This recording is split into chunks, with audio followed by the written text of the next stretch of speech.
Yay! Hey, Works. Kingbodies. This is a good time. Kingbodies. So, we're going to talk about a few topics, but we have some questions first. So, I thought we would go through the questions. Whoa. Let's just give him a chance to get on. Yeah. Jumping the gun. There's some good questions in there. Definitely going to be answering. And then we'll touch on some topics. Questions. So, I'll start on the stresses one whilst we're waiting, because a big topic. Hey, guys. Okay, can you hear us? Let us know. Give us a wave if you can hear us.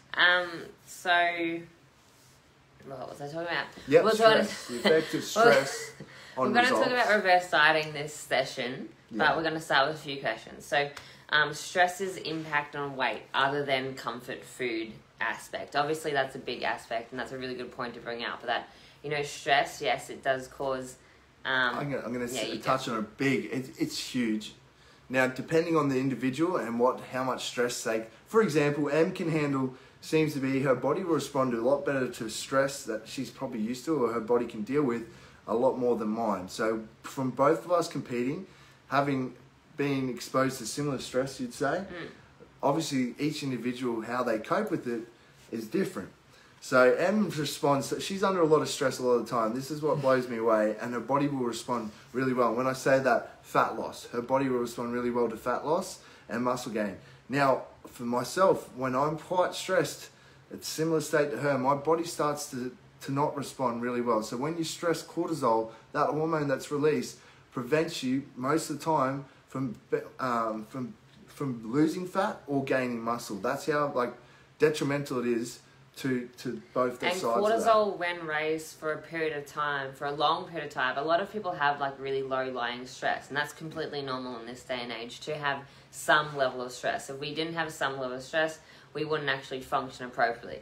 But it's when we have chronic levels of stress that it does affect us negatively, and that includes reducing immune function. So. Yeah. Getting sick. Wearing you down. Exactly, and that's one of the biggest things, so that is a big impact of stress to the human body, getting sick. Yeah, and then that'll compound to sleep. So straight away when you're stressed, you'll find it hard to sleep, hard to switch off.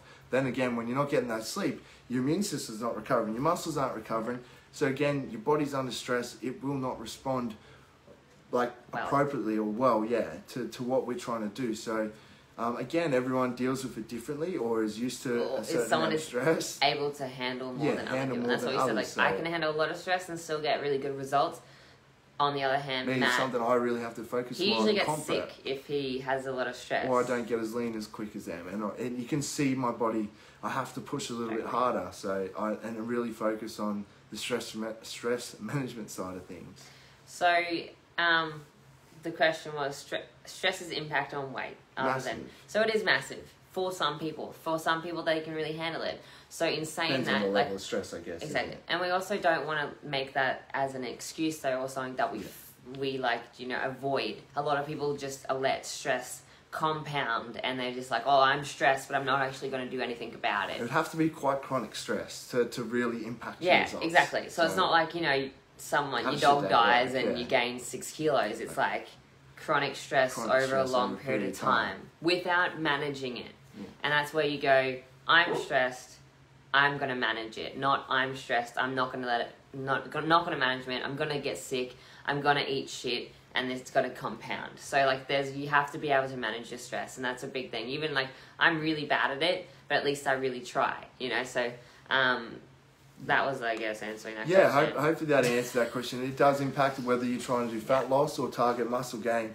If you're under chronic stress over a period of time, you are going to find it very hard to get them results. To build muscle. You'll see it's a lot slower than it should be, and this is where, again, you have to be aware of your environment to step back and try and implement stress management strategies.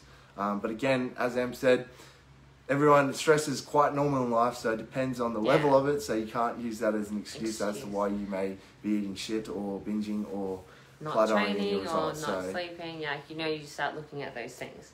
It was a bit strange. We stumbled over that one, but that's okay. It's hard to be like, this is going to stop it, because it depends on each individual and what level. So in general. Is it generally more beneficial to maintain current goals, calories for further extended period after the 8 weeks or opt for a shorter period of maintenance before once refocusing into aspect of fat loss? So what he's saying is like, is it better to like be in a deficit now or be at maintenance than go into fat loss? Or yeah, it's what he's saying. What would I do?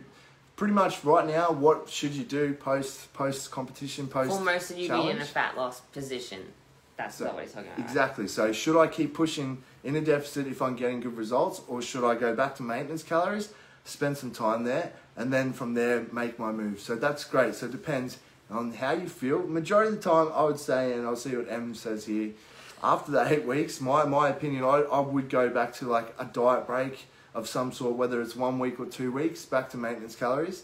Unless you like loving it and it's really easy and your body's still responding well and you want to go for a further 2 to 3 weeks, 4 weeks, you don't want to spend too long in a deficit. So it catches up, and that's when metabolic adaptation happens and it gets harder, and you'll find them last few weeks you're really hurting and you mightn't be sticking to your calories. So this is where you need to look at it. That's when you would increase your calories. Yeah, like I personally, unless I was in a prep, which is usually around, 16 plus weeks in a deficit, I wouldn't stay in a deficit for more than 8 weeks as a general population client. It's a good amount of time to be in a deficit. And like people ask like why? Like maybe I have more weight to lose. Like why? Because your metabolic rate has already slowed because you've been in a deficit. There's no point in pushing that further. If you can have a diet break, put your calories up to maintenance for 4 weeks. Diet break is usually a short amount of time. So diet breaks will definitely not be 4 weeks. Diet break is usually anywhere between, a week or 2 weeks, probably max 2 weeks. Then it would be, going back to maintenance. So a diet break is short. Going back to maintenance is longer than a week or 2 week period. So like I would, if I had more weight to lose, say if I was like a bigger person, I did 8 weeks and I was doing really well. I lost 8 kilos in 8 weeks, which is bloody good. That's a lot. I was going to say, 4 kilos in 8 weeks is really well. 8 weeks. That's really good. But I still have 4 kilos to lose. I would go up to maintenance or have a diet break for 2 weeks. See how that works for my body. It's going to be amazing. Yeah, like do I still continue to lose body weight at that calorie? Like what happens? Like it's always good to trial. Our bodies work so differently. So then I would revise after that 2 week period, and then I'll go back into a fat loss period. Yeah. So it's very individual to the person, and this is why we do coaching, because there's no one way that works for everyone. Yeah. But as a general rule, after this 8 week period of most people being in a deficit, we would recommend a diet break. Mm-hmm. So even if you wanted to continue further for fat loss, I would recommend a minimum 1 to 2 weeks diet break. Might even be 3 weeks back at maintenance level. Be happy, let your body get used to that consistency of calories, feel good in the gym. You're going to feel amazing after being in deficit, having more carbohydrates. Training is going to be amazing. And then you go, you know what, mentally, I just really enjoyed that. Body's just got, metabolism's just been pushed back up, and you go, or metabolic rate, and then we go back into a deficit for, depending, if that's what your goal was, for another 4 weeks. But again, it depends on each individual as to what you do and what your goals are and how you would attack it or what approach. That's where obviously what our input would come in. But the ideal picture, this is for someone that has a lot of weight to lose. Someone that has a lot of weight to lose, they would do a deficit of 6 weeks, go back to maintenance, deficit, maintenance, deficit, maintenance. And that's kind of how they would go during the year if they had a lot of weight to lose. For most people that just have 4 or 5 kilos to lose, you go into a deficit, you go back to maintenance, then you start building calories whilst maintaining that new low weight. That's right. So you're not going to be ideally we wouldn't be putting that weight back on. You'd be relatively holding that condition, that how you look, but and increasing calories. So, so that's ideally how we do it. But we're going to talk about that in a moment. But he also had / muscle gain. So so that comes under reverse dieting, Chris. If you really say you've just spent this 8 weeks, you got amazing results, which you would have made, and you lost 6 kilos, you're down on maybe 2,300 calories. What you finish on, if your goal was to then build from that, we wouldn't go straight to a surplus. No, you would go back. You could do it 2 ways, which is what we're going to talk about. Reverse dieting, post challenge. Depends how deep and aggressive a deficit you are. You might go say for example you're on 2200 calories, say your maintenance calories 3000, you probably go to like 2600 calories. This is a reverse diet approach. You'd spend 2 to 3 weeks there, see how your body responds, give it some consistency. Then from that point in time, you'd then up it back to maintenance calories, sit there for 3 or 4 weeks time, again, seeing how your body, again, each and well, we're going to touch on that in a second, so don't do too far. Well, I was just sort of explaining it. You're stealing stealing the topic here. So that works for different people. Like, he's talking about a dude that's on really high calories, though. Yeah, I was talking about Chris. Yeah, I was making this clearly, about Chris. About Chris. But he also had, like, if you're in a muscle gain situation right now and you're in a surplus, there's no need to change your goals or your calories or your macros unless you weren't getting the desired response. You know, so guys or girls that have been in a build during this challenge, you may want to revise your results after. The other end of the scale. Yeah, the other end of the scale. Because a lot of people think they need to be changing the thing all the time. After that 8 weeks and you're in a surplus, that is a small amount of time to be in a surplus, okay? When building muscle, please understand that. Yeah. At least you've had that direction for that 8 weeks. So as Em would say, we would reevaluate 8 weeks, where you're sitting, reflect on where you've been since the start, and then you might be like, you know what? We have more room to move. Let's increase the calories. That's how you'd probably look at it. So, that is such a small time. It's a good point. Other end of the scale for those of our challenges that are in. Because we don't realize that a lot of people are chopping and changing between calories their entire life or their entire dieting life. You know, like we're doing one thing one moment, then we're doing something the next, and we're doing some other diet, keto 1 week and something But like the way that this works for us is that it's all about consistency over time. You know, doing something consistently for a long period of time, evaluating the results, and then changing from there. And that seems really simple and basic, and that's how we like to teach. So with muscle gain, if you're losing weight, you know, if you're a dude and you are, if you're a chick, I'm going to say you're a girl. You're a girl. You just go, okay. I'm a girl. If you're a girl and you're eating 2,000 calories and that was a surplus calories, I'm putting this in these little brackets because no number is perfect for someone and no number is exactly what they need, you know, so this always changes. So at the start of the challenge, we put Matt on 2,000 calories as a 60 kilo woman trying to build muscle. At the end of the challenge, she's actually dropped a kilo. Therefore, that was not a surplus for her. And she's been quite consistent during that time. Yeah, plus she's been very consistent. She's been training hard, eating all the calories, but she's dropped a few kilos. Therefore, that isn't a surplus. So we would revise that and we'd put it up. Let's keep building. That wasn't enough calories. So and again, this is how it works. So this is why this is why we collect data. And this is why we revise, because when we see quite a lot, we put someone, again, we're estimating that's a surplus for that individual. Estimating. There's no set number, there's a buffering zone. So if they lose weight, and we see it sometimes, they're like, oh, I'm eating way more, but I'm getting leaner. It's like, hang on, we're chasing muscle gain, so that's not our goal. We need to increase them calories. We need to revise and push them a bit higher. This is why we get really not caught up on. So back in the day, it was like, you know, give me a meal plan. I just want to know that, or give me my calories. And that's really hard for us as coaches to give one thing to someone, because that one thing isn't going to serve that person in 4 weeks' time. That one thing is going to be inappropriate for that person in 4 weeks, you know. So like that's like me coming to Matt and going, "Oh, give me some calories to build muscle." He doesn't know me from a bar of soap, so like.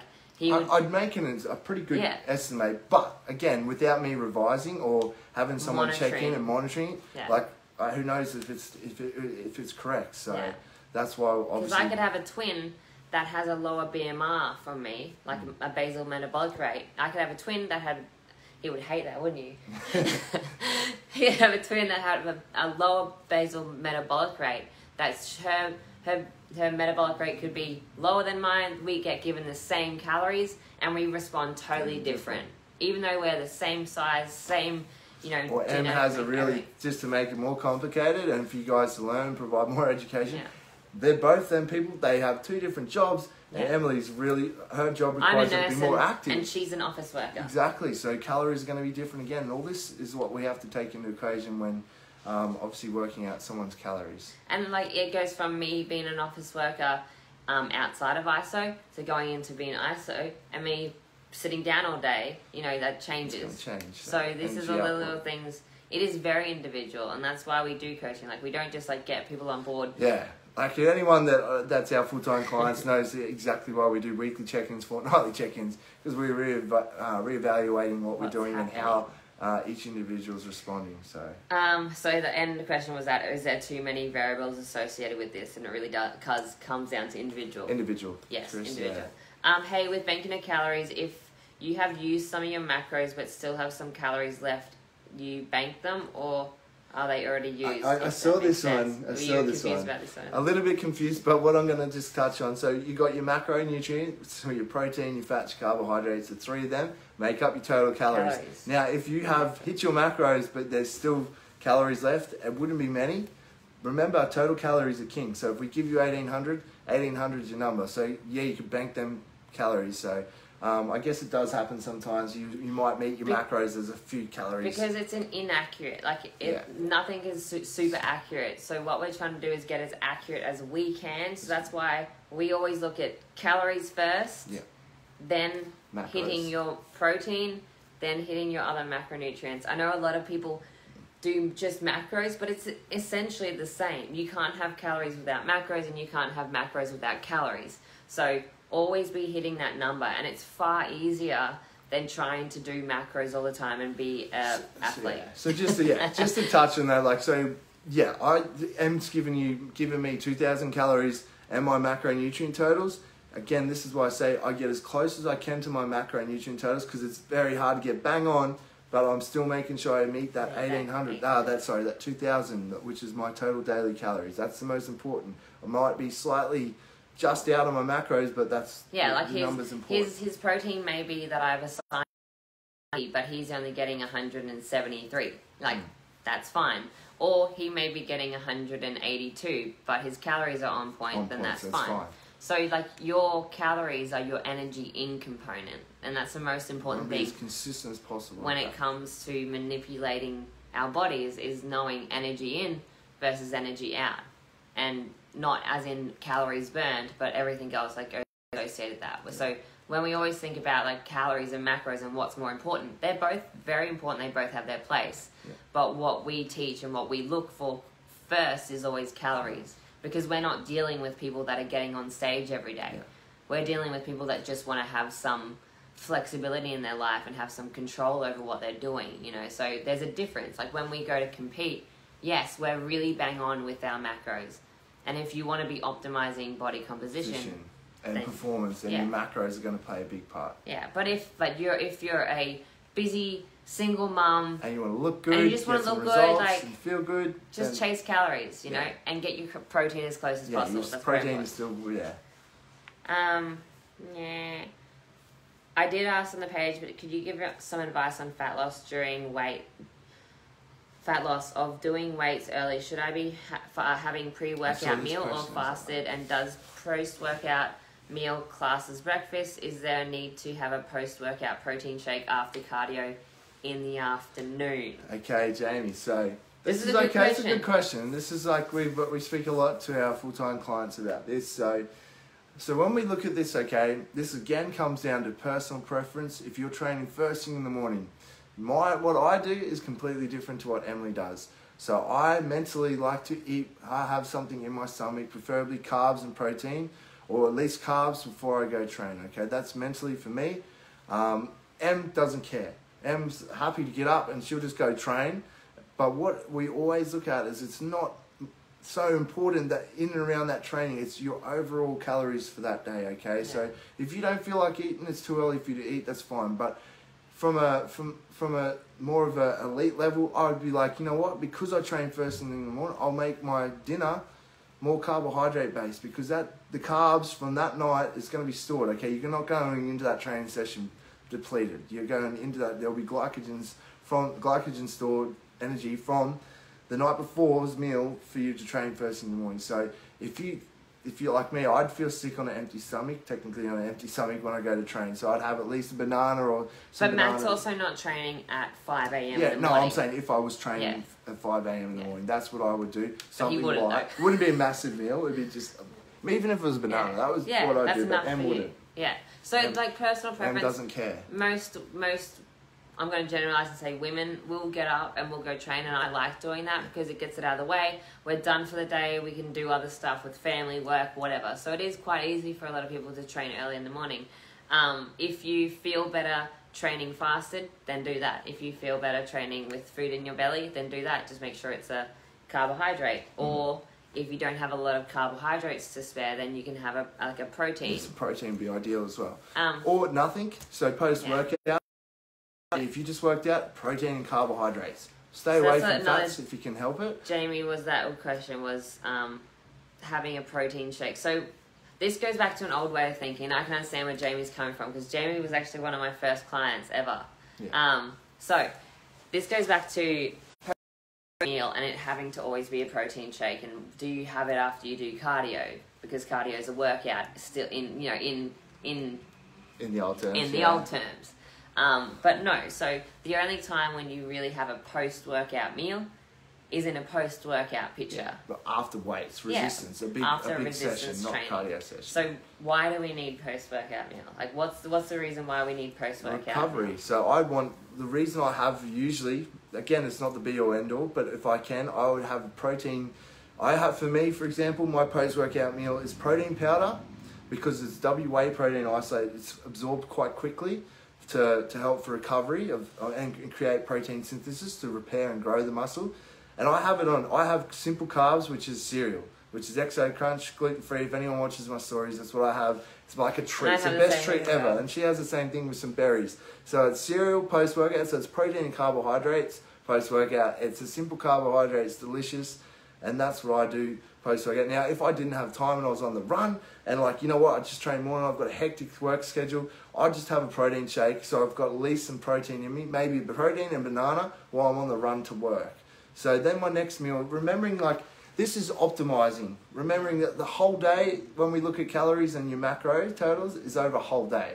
So ideally, it'd be nice to have something post-workout like that to help you feel good and recover, but there is times that something happens and you might need to 2 hours later after the session. And again, that's not going to be the be-all and end-all. It's about, I was trying to picture this. So ready, move out of the way so I can figure this out. So you can't. So say this is all my meals for the day, right? This is all my meals that I have for the day. Ideally, I'd have my post-workout here, I'd have my other meals here. But again, this is my total calories for the day, and it doesn't really matter where they are, as long as I'm getting them all in, if that makes sense. That's right. So it does matter when you get to the nitty and gritty and things, but as long as you're having your macros and your calories, it's all there. It's all there. So optimizing, that's great. So then that's the way to look at it. Optimizing, we have our post-workout for a reason there, but it's over that whole day. Hopefully that makes sense. I don't know how. Yeah. So Jamie was trying to say do I have a protein shake after I do cardio? No, that's not an ideal and optimal time to have a protein shake after cardio in the afternoon. It's just a cardio session. That's just energy. Plus, we don't want to be doing cardio. Cardio is something that we do during a prep or a fat loss phase to increase a deficit. Yeah. So if we can create that deficit with calories in our diet first, then that's what we want to do. And then we add cardio if we need to. Cardio is a tool we use at the end when we've exhausted manipulation of calories. Because then we're okay, we don't want to go any lower than that. So now we increase energy output, which is, okay, let's start utilizing some cardio or HIIT training. So you don't ever want to be, unless you just when we say cardio, it's walking Ted, the dog. It's not cardio. It's just getting steps in and getting outside, being active. Because I was looking at someone run the other day, and I was telling about this. I was seeing someone, and they would look so angry, and they were running, and I was I wonder if that person realizes that they could be... It looked painful. They honestly, to explain it, and said I laughed at the person, looks like did not want to be running, doesn't do much running, that was running for the purpose to lose fat. And Em's just gosh, if only we could... if only they could understand that they could create that deficit with their diet without spending an hour running in pain, doing something you hate. It appeared that way, okay? So it's a big thing. It's a strong no. And I honestly thought that. I used to think that HIIT training, F45, Yeah, so did I. Spin and running was all before we were educated and had experience. Was the only way to lose weight. I thought that was the only way to lose weight. I was like, I've got to do it to lose weight. I've got to do my workout plus this hit, like Em said. We used to do it years ago down the track when we'd smash it instead of being like, you know what, and obviously learned about nutrition, studied it, and learned about how to create that energy gap. And another way to put this, I guess, is a story from one of my friends who she was going to the gym at 9 o'clock at night to do an hour on the treadmill because her coach said she needed to do an hour of cardio on the treadmill at night time to do this prep. And I was like, but why can't you create that deficit by taking 100 calories off your day, getting that extra hour of sleep at night time, plus not being stressed as hell because you're going to the gym and doing that cardio? So like, there's so much that we can do with our diet first before we have to bring in these drastic measures. And that's something that I want to really get across, and it's hard to teach sometimes. So, if you love running, then that's perfect. Of course. Like, you get up and that's your thing. You like to start the day for a run, clear your head. That absolutely, no one's going to change that. That's great for you. No one's never going to say it's bad for you. But if you hate running, if you hate running and you hate doing cardio, I just want everyone to know that it's a tool used when necessary, like for comp prep athletes like us. But we don't even run during... I don't run. Obviously, it's kill me to run. But yeah, there's things, if you enjoy doing it, that's your thing, that's great. It's exercise, so it's a great thing. But if you're only doing it to get fat loss, then obviously there's better ways to do it. Yeah. You should never be doing a type of exercise that you hate. That's the number one rule. Because like I did a HIIT class the other morning and I was like, I used to love them, but I actually really disliked it. And I was like, I'm not going to do that again because, I don't like that. That didn't bring me joy, so I'm not going to do it. But in the old me would have been like, I have to do 3 of these a week to lose weight. So that was a long way of saying it. But back to the post-workout, pre-workout situation. Yes, you can have Exo Crunch and protein shake as your breakfast if it's post-workout, Yeah, I think is it Jamie? Yeah. I think Jamie asked as well, is post-workout counted as your breakfast? Doesn't really matter. Doesn't matter. It's food after your workout. Yeah. So if your breakfast, you call it breakfast or post-workout, doesn't matter. I just make it predominantly protein, carbohydrate based. Yeah, don't call it up on the names. If you're training at 5 a.m., having Exo Crunch and protein powder at 6 a.m. and then having, your other meal of protein and carbohydrates at 9 a.m., you don't need to call that lunch, snack, and stuff like that. It's just meals placed within the day. Yeah. So I hope that makes sense. So hopefully you explain that, Jamie. Yeah. So remember, guys, total calories over the period of the day, total macronutrients over the period of the day, and you're winning. And then from there, you start optimizing. Yeah. And the most important meal for us in relation to macronutrient timing is that post-workout meal. Because it tastes delicious, but also I love it. But also because it's protein and carbohydrates, and we're replenishing our muscles. This is more personalized, but post-challenge, would it be wrong to keep in a deficit if we're still losing weight? So hopefully we answered that earlier. Who was it, Amy? Yeah, we'll go. We'll do this. We'll do the whole. Well, we answered it earlier. If you listen. Oh yeah, she did. She said answer my question. Yep. So it depends on how much weight do you have to lose in the end. And how you feel. I would always recommend doing a bit of a diet break and then going back in again. When reverse dieting and increasing overall calories, do you increase one macro or all 3? For example, if you're on 140 protein and increasing to 100 calories per week, do you increase protein to 165 or spread the calories equally between 3? So it depends how you feel. So if you like protein, or you know what, I might like carbohydrates. I'd look at it and go, where am I sitting, percentages wise? I like carbohydrates. I'm probably going to put majority of it towards carbohydrates, especially from coming out of a deficit. Yeah. So it depends on where you are with protein, fats, and carbohydrates. The one thing you want to avoid is having both very high fats and very high carbohydrates because they fight for storage essentially. So if we have a increase of carbohydrates in our bloodstream, it will shuttle fat usually to be stored. So dietary fat will be stored. So that's why we want our fats not low because we still need them around the appropriate level for each person. I'm not going to say one because it's different for each person. But a general rule is I don't want women below 50 or 60 grams of fat. I would say, like, yeah. And Matt, so if you're in a deficit, you're probably going to be, depending on how far of a deficit, we don't put girls any lower than 40 grams of fat, okay? And then ideally, like, as the calories go up, we want to have them fats over 50, but remembering that all of our clients work hard in the gym. So if I'm going to increase something, it's usually carbohydrates are going to be high because that's your primary source of energy. Yeah. Your body will break down and utilize that before it goes to fat storage or break down fats for energy. And if but fats are still important. Yeah, exactly.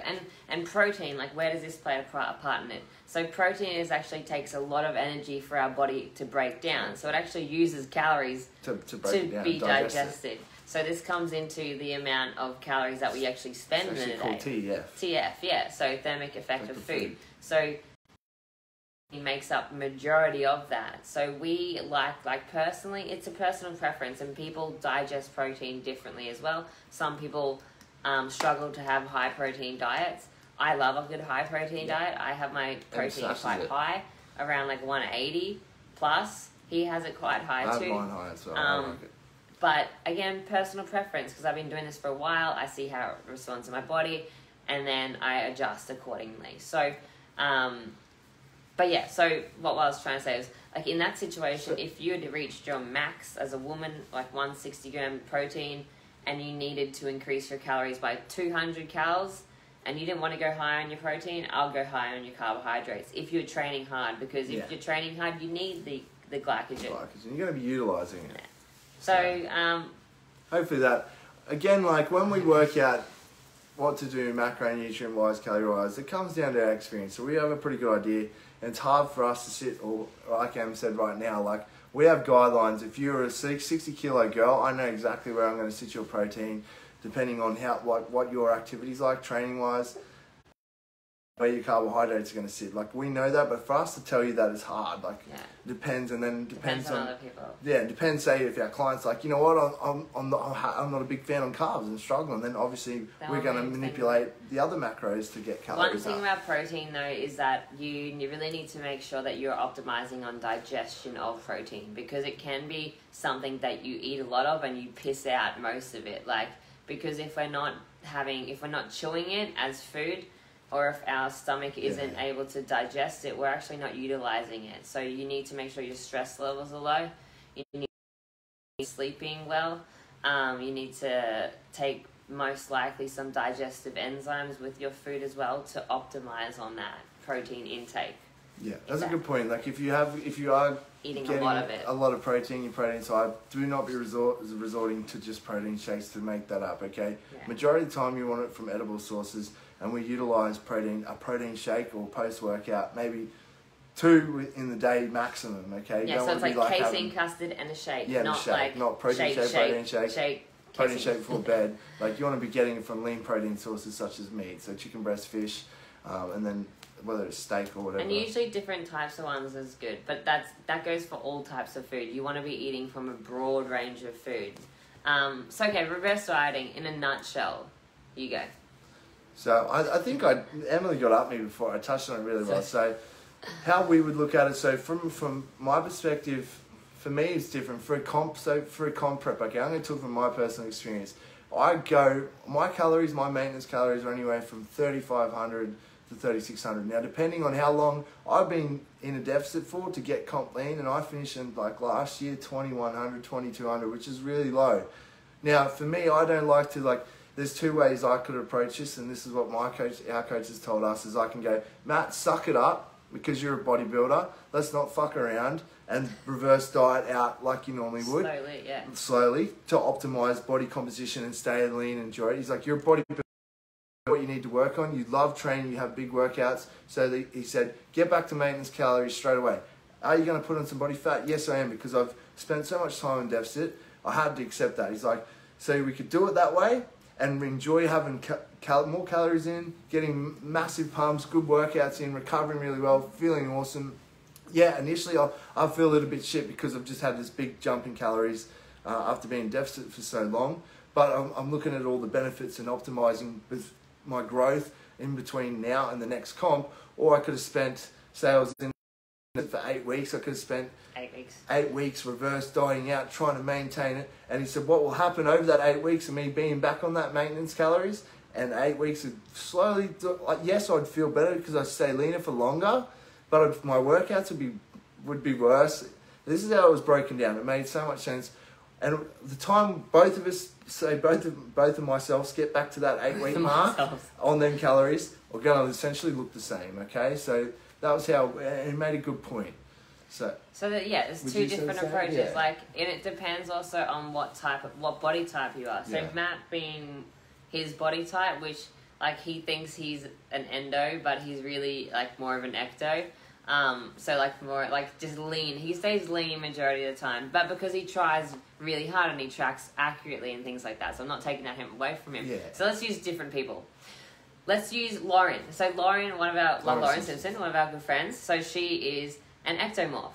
So she has a very fast metabolism. Her metabolism is inefficient, so you give her more food, she just chews through it and she just gets leaner and leaner. So anyone knows Lauren, she has to build muscle. She has to eat a lot. She has to eat, her calories are really high, okay, because of her body type. She has to work a lot harder. But for her to get comp lean, explain that end of it compared to someone like Emily. So like for me, and I'm more of the like... builds muscle super quick. I'm like not an endo. Not an endo, you're meso. Probably ecto-meso. Yeah, I'm in between. But like if I really didn't try or track or anything, I would be a little chubby kid, you know? So I have to also put a lot of effort in to look the way that I am. So we're on different ends of the spectrum here. So someone like Lauren can just go bounce from her deficit calories to her maintenance calories without a problem. She'll probably lose weight still. You know, she'll probably get leaner, but increase her calories. Me, myself, I like to do it in 2 steps because that works better for me mentally, and what works better for me mentally and most people is the best option, correct? Like, and that's probably what Matt would do, really. Yeah, I was going to say, like, I didn't actually do that because I did what Em said. In my head, I was like, you know what? Yeah, why muck around? Just go straight back to maintenance.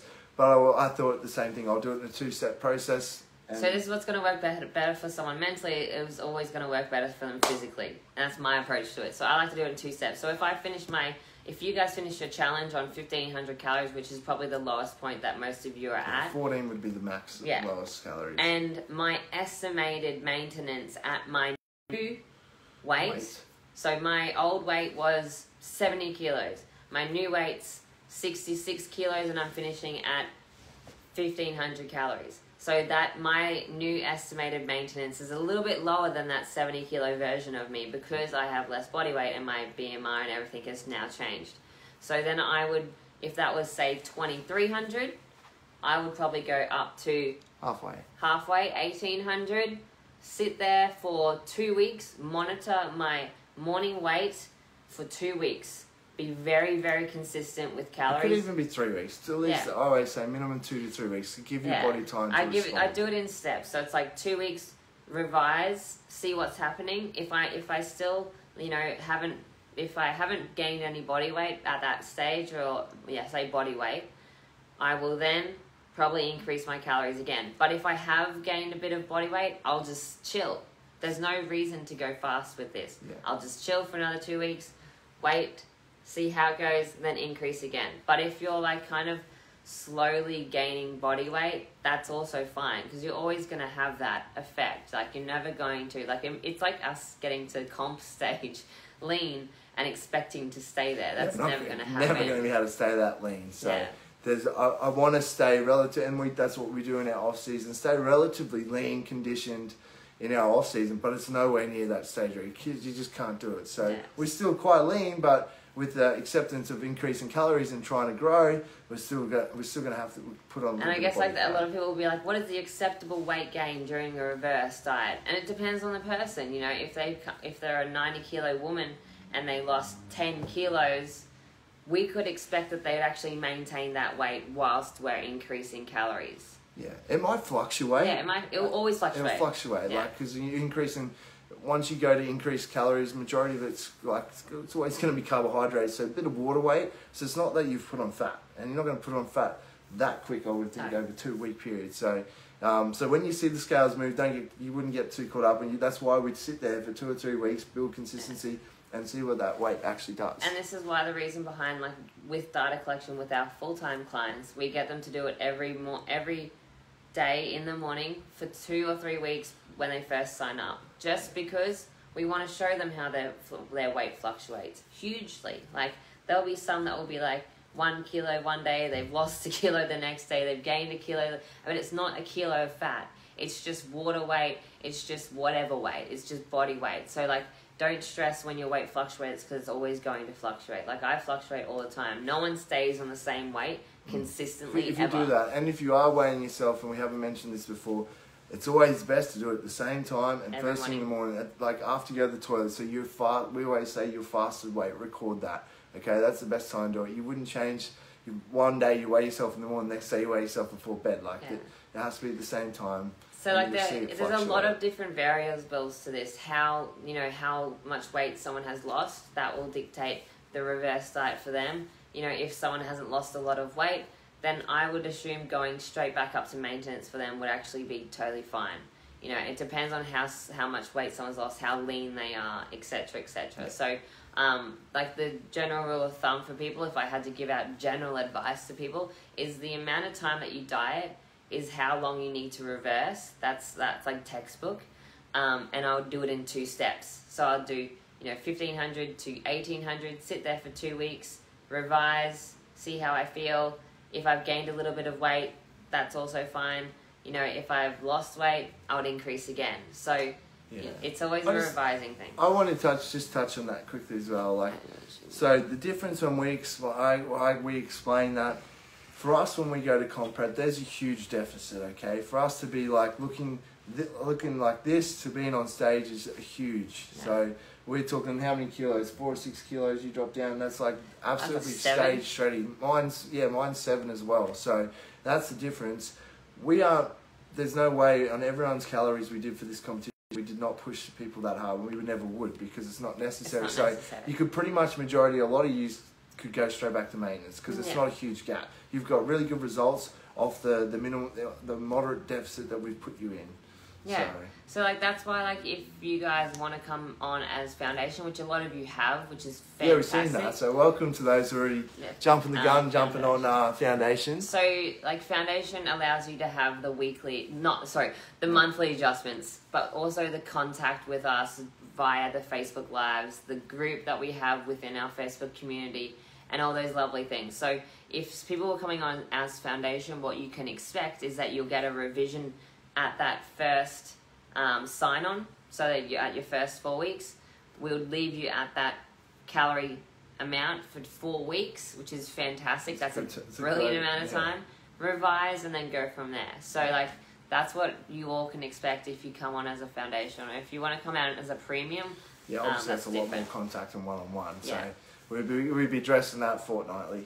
But again, and just touching on that, for those finishing this competition, if you've loved this, we have options available. Em's made that pretty clear as well. So at times we do get quite full-time clients, so we do cap that a bit. But we're always going to make sure that I'd prefer to take people on from the challenge before we take on others. So we'll always leave that option open for those who are interested. And like, if you are thinking, if you can't afford foundation, if you can't afford premium, we do really recommend that you come on as a product line. You've got products as well. So that's very affordable. But, just to go out on your own without having calorie information, especially after deficit, is just never a good idea. It's not a good idea, but if you do and you've learned that much from us, I'm stoked. But again, I guess, like, even for us, even when I said before, like, I was told to do one thing by my coach, I changed it up because of how mentally I felt.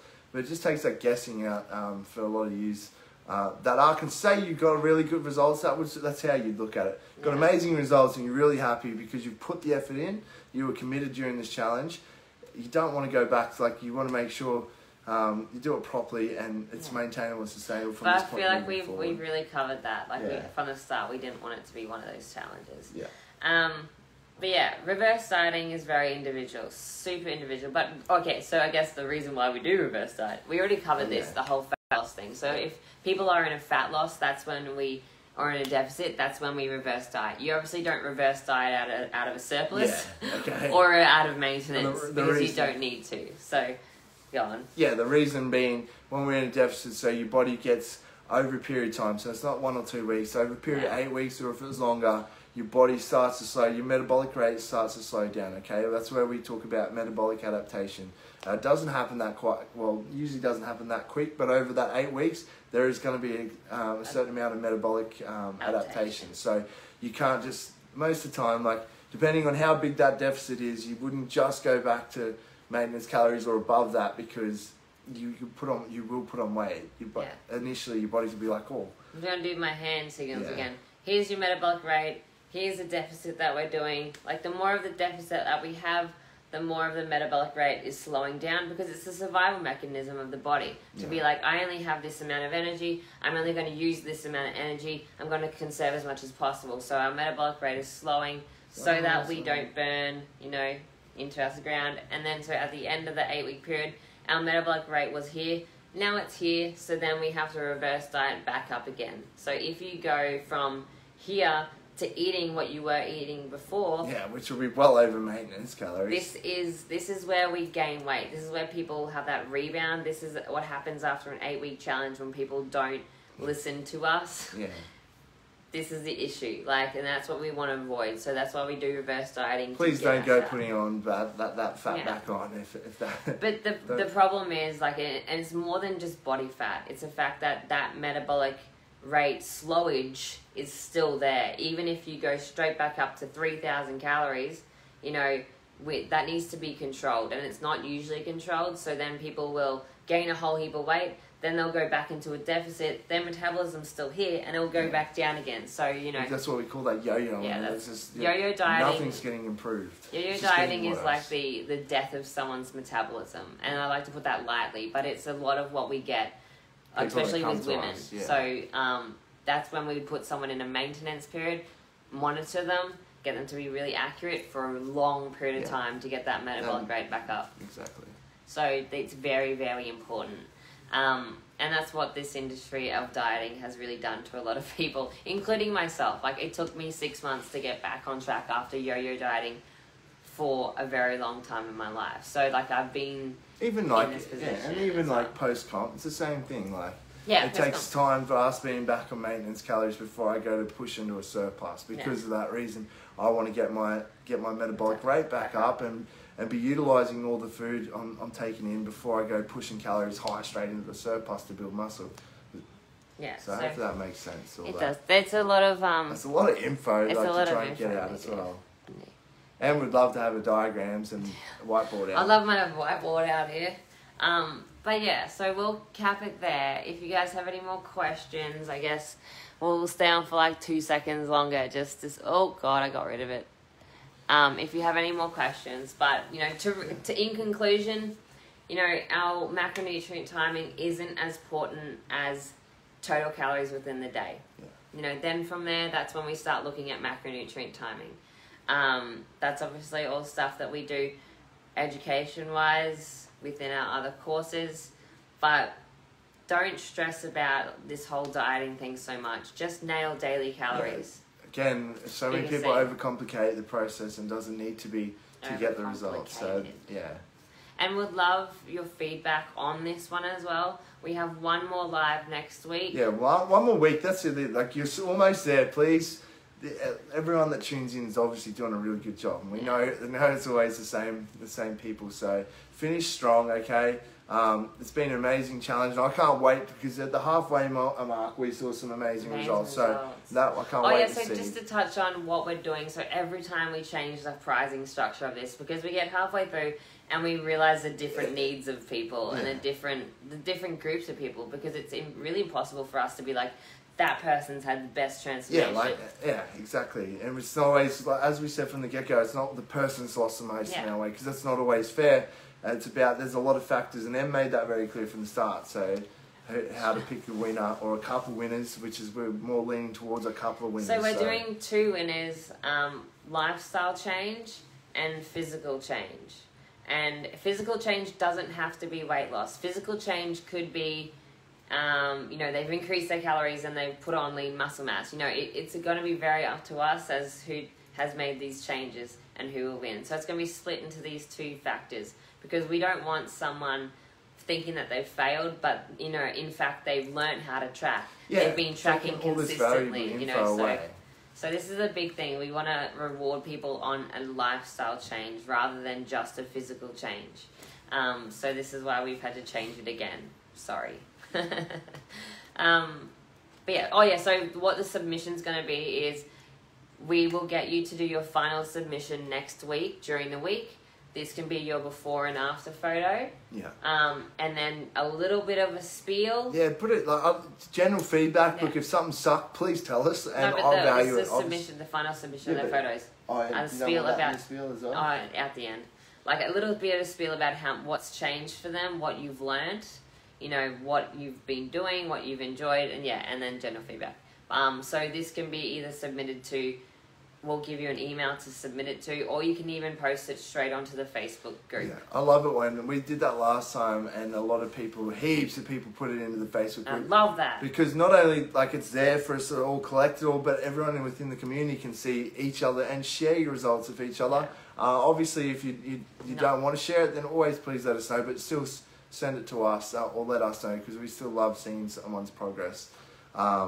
Yeah. But yeah, we can't wait for that. Make sure your before photo and after photo are really good photos as well. Like, and they're the right way around. They're the right way down. Always have before on the left and the after on the right, because people sometimes stuff that up. But yeah, be proud of your efforts, whether it's physical changes, what you've learned. Like, we want to hear about it. So exactly. So recapping on that, your submissions will be a before and after photo, a little spiel about what you've learned. And a little bit of feedback. Post it either into the Facebook group or send it to us in an email, but ideally into the Facebook group, because we love seeing that anyway. But we will write this in a post, and I'll post it up there on next Monday about what you need to be doing to submit your stuff. But anyway, we will... Enjoy. Week and a half left. Make it count. Bye, guys.